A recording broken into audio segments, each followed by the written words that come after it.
Audiolibros en 15 minutos. Suscríbete al canal y explora un nuevo libro cada día. Cuanto más persistan los problemas estructurales, más difícil será solucionarlos. Imagina que has heredado una casa antigua. Le das un techo nuevo y una nueva capa de pintura, pero pronto te das cuenta de que algo anda mal con el techo. Al principio, es solo un pequeño lugar donde el yeso se está agrietando. Tal vez no sea nada importante, piensas. Pero luego empeora. Cuando acude un especialista, te dan el diagnóstico: las grietas por tensión en los cimientos están provocando que las paredes y los techos se doblen y se deformen. Es justo decir que estos problemas no son culpa tuya. No construiste la casa. Puede que ni siquiera conozcas a la persona que lo hizo. Pero eso no significa que no sea tu responsabilidad. Ahora es tu casa.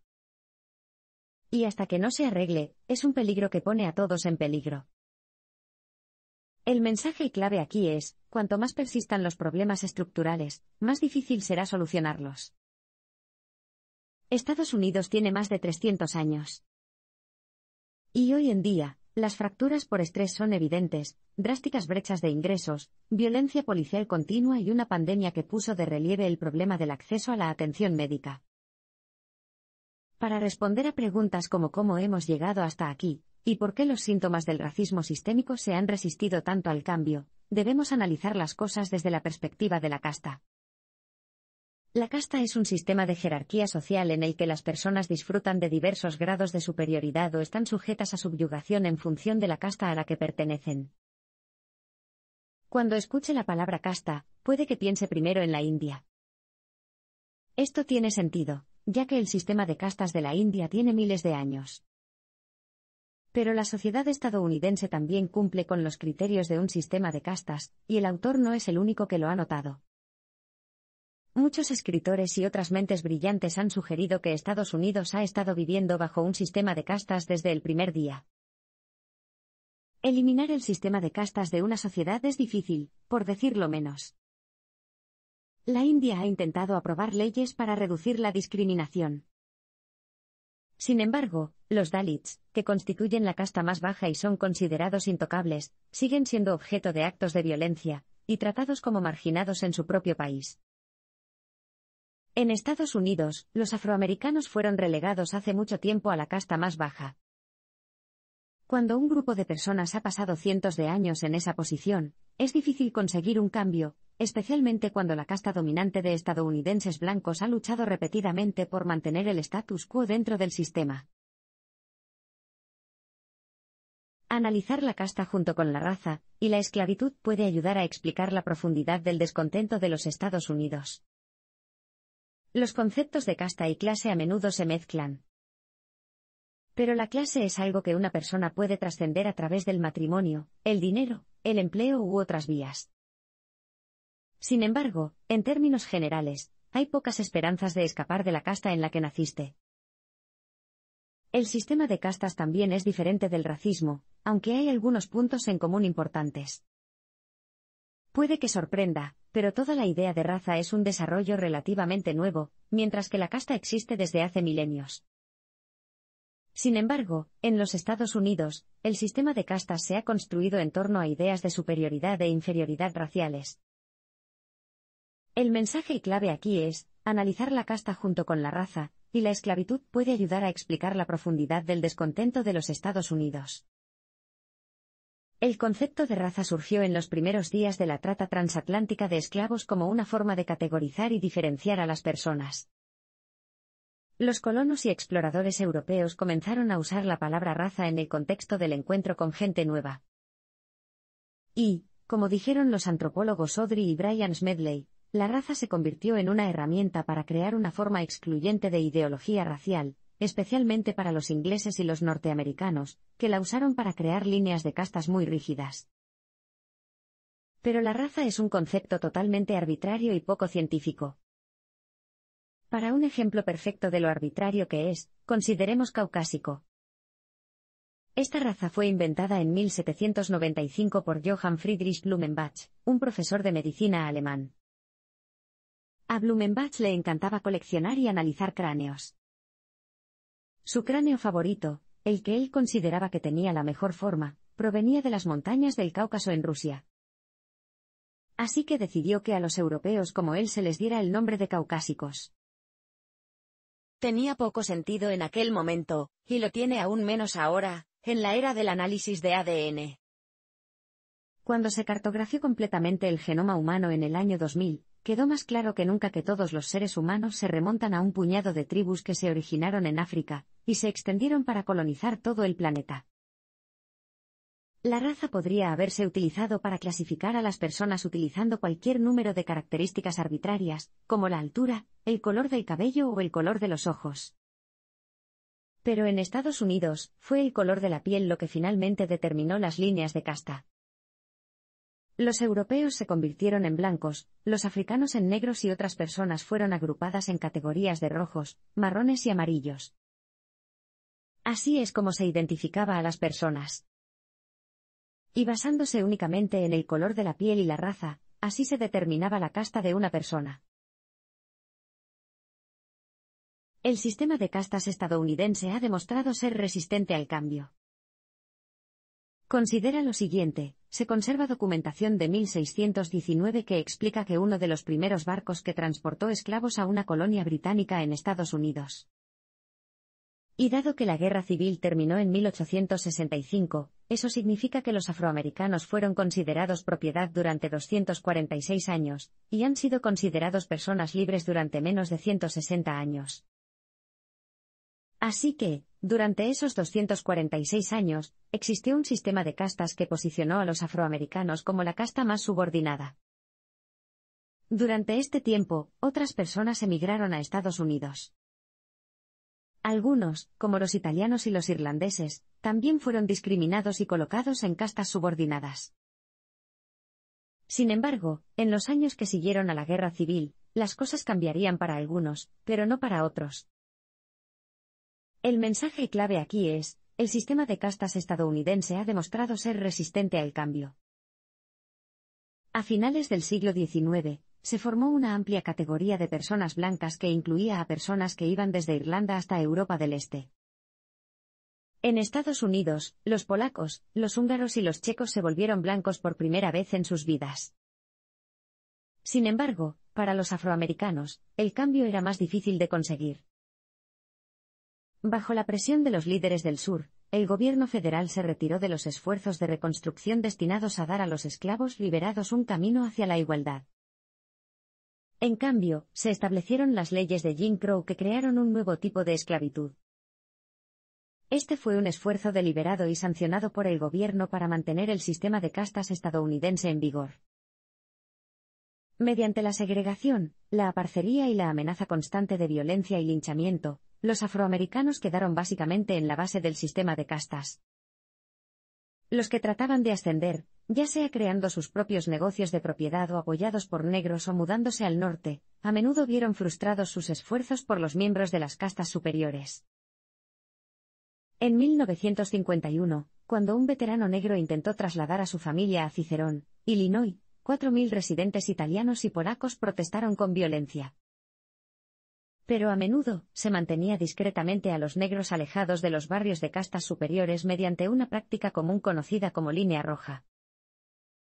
Se trataba de una política nacional de denegación de financiación y creación de restricciones de zonificación que básicamente impedían que los afroamericanos compraran viviendas en barrios blancos. El sistema de castas funciona a través de esas medidas, pero también a través de convenciones sociales, como que los blancos se nieguen a usar el término señor cuando se dirigen a un hombre negro. Estrechar la mano de los afroamericanos también se consideró una práctica prohibida en el sur. Como explica el historiador Jason Sokol, hacer esos gestos sería desgarrador y se consideraba un pecado capital. Un sistema de castas requiere un conjunto de pilares fundamentales. Los niños son extremadamente expertos en captar las señales sociales.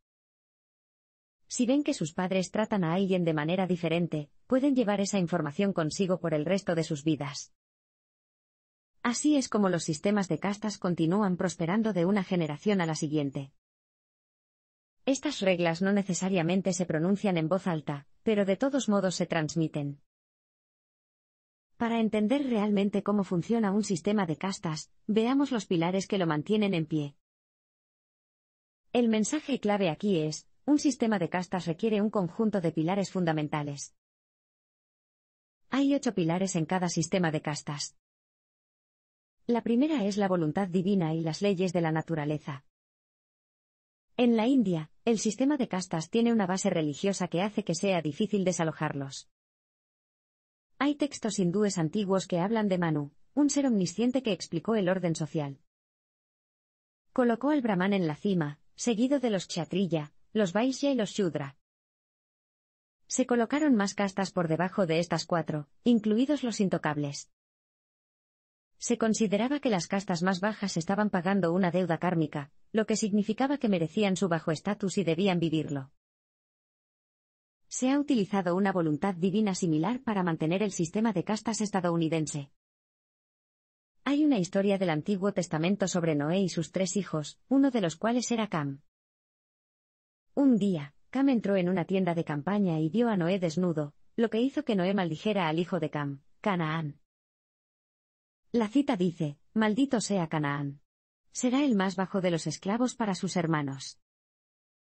Algunos intérpretes bíblicos sugieren que Cam tenía la piel negra.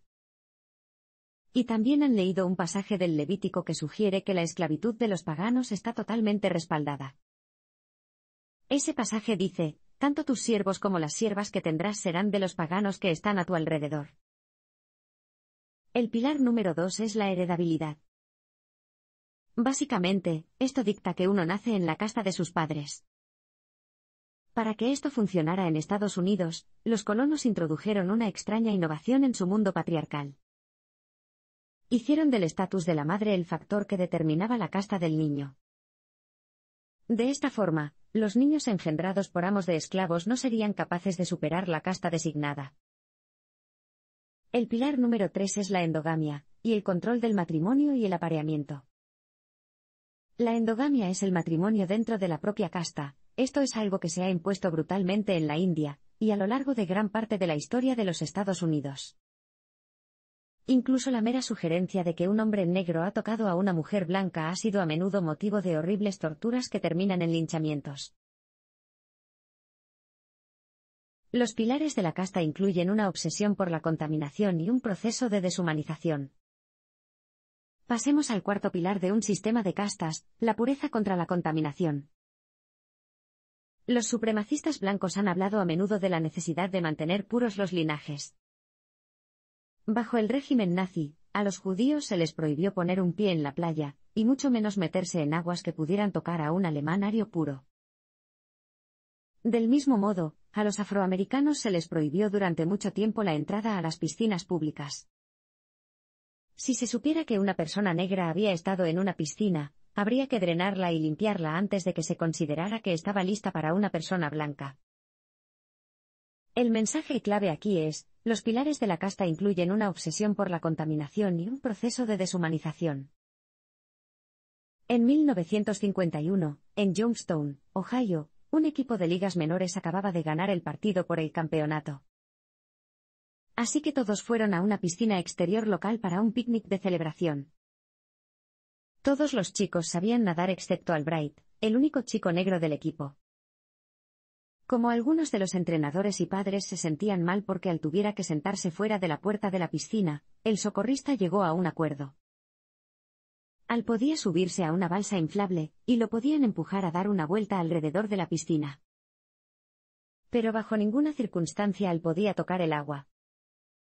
Fue una experiencia dolorosa que Al nunca olvidaría. El quinto pilar es la jerarquía ocupacional. Es posible que haya escuchado el argumento de que alguien tiene que hacer todos los trabajos de poca monta para que una sociedad funcione. En 1858, en el Senado de los Estados Unidos, James Henry Hammond, de Carolina del Sur, expuso este argumento, afirmando que la raza negra tenía el tipo de vigor, docilidad y fidelidad necesarios para llevar a cabo los quehaceres de la vida. El sexto pilar es la deshumanización y el estigma. Esta es una parte fundamental del sistema de castas, pero es una tarea enorme, ya que va en contra de lo que deberíamos saber en el fondo de nuestro corazón, que es verdad, que todos somos seres humanos, y ninguno es mejor ni peor que el otro. Si alguien tratara de deshumanizar a una persona que está parada frente a ti, probablemente no funcionaría. La mejor táctica es deshumanizar a todo un grupo. Esto es lo que los nazis le hicieron a la comunidad judía, y es lo que Estados Unidos les ha hecho a los afroamericanos. En ambos países, las personas de las castas más bajas fueron sometidas a experimentos médicos, y torturadas para entretener a las castas dominantes. Por ejemplo, en los parques de atracciones de los Estados Unidos, había espectáculos de El hijo de Am, en los que la gente podía pagar dinero para lanzar pelotas de béisbol a la cabeza de un negro. De esta forma y de otras, generaciones se volvieron insensibles a la violencia racial. Los pilares finales incluyen el terror y la inferioridad inherente. La estigmatización suele ir de la mano de la deshumanización. En la Alemania nazi, los judíos estaban muy estigmatizados. Se les culpó de la pérdida de Alemania en la Primera Guerra Mundial, así como de la agitación económica que siguió. En los Estados Unidos, a menudo se culpa a los afroamericanos de muchos de los males del país, desde los problemas económicos hasta la tasa de criminalidad. En estos casos, los seres humanos de estos grupos pierden sus identidades individuales. En cambio, están agrupados, y todos comparten los mismos rasgos. Solo los que pertenecen a las castas dominantes tienen el beneficio de la individualidad. El mensaje clave aquí es: los pilares finales incluyen el terror y la inferioridad inherente. El séptimo pilar es el terror como imposición y la crueldad como medio de control. Puede parecer que esto habla por sí solo, pero es importante entender hasta qué punto estos dos últimos pilares dependen de la complicidad de quienes pertenecen a las castas superiores. Los azotes, los ahorcamientos y las quemas eran herramientas de imposición y control que utilizaban tanto los nazis como los esclavistas estadounidenses. Pero mientras que los nazis supuestamente limitarían sus azotes a 25 latigazos, los estadounidenses les dieron hasta 400. Tanto en los campos de concentración nazis como en las plantaciones del sur, estos azotes tuvieron lugar a la vista de todos los demás miembros de la casta inferior. Era tanto un castigo como una advertencia. En Estados Unidos, los ahorcamientos y las quemas continuaron hasta bien entrado el siglo XX. Por lo general, sus víctimas eran personas negras que se consideraban que se habían pasado de la raya o habían actuado de una manera que desafiaba su lugar en el sistema de castas. Por lo tanto, estos monstruosos actos de violencia continuaron llevándose a cabo, y todos los miembros de la comunidad pudieron ver el resultado. Por último, está el pilar de la superioridad inherente frente a la inferioridad inherente. Esto se refiere al código, a menudo tácito, que informa cada interacción entre las castas dominantes y las inferiores. En la India, se esperaba que los Dalit, que pertenecían a la casta más baja, llevaran ropa en mal estado que reflejara su inferioridad. Del mismo modo, a menudo se espera que las personas de casta inferior cedan el muro o se aparten de otro modo si se encuentran en un lugar público, y las personas de la casta dominante vienen desde la otra dirección. Hay una larga lista de este tipo de expectativas, comportamientos y códigos de vestimenta que pretenden reflejar la inferioridad de la casta inferior.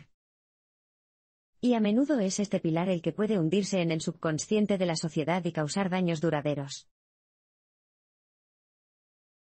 En la segunda mitad del siglo XX, las personas de las castas superiores a las de los afroamericanos comenzaron a sentirse amenazadas por una sociedad cambiante. En 1941, los aparceros del sur seguían siendo azotados cuando los de las castas superiores lo consideraban necesario. En 1948, un agricultor arrendatario de Mississippi fue brutalmente golpeado porque había pedido un recibo después de pagar su factura de agua. Este es el tipo de acto que los miembros de las castas más altas vieron como un paso demasiado lejos. Algunas cosas han cambiado desde los años 40. La segregación, según las leyes de Jim Crow en el sur, ha terminado. Se ha aprobado una legislación de derechos civiles. Pero la casta, en muchos sentidos, todavía existe.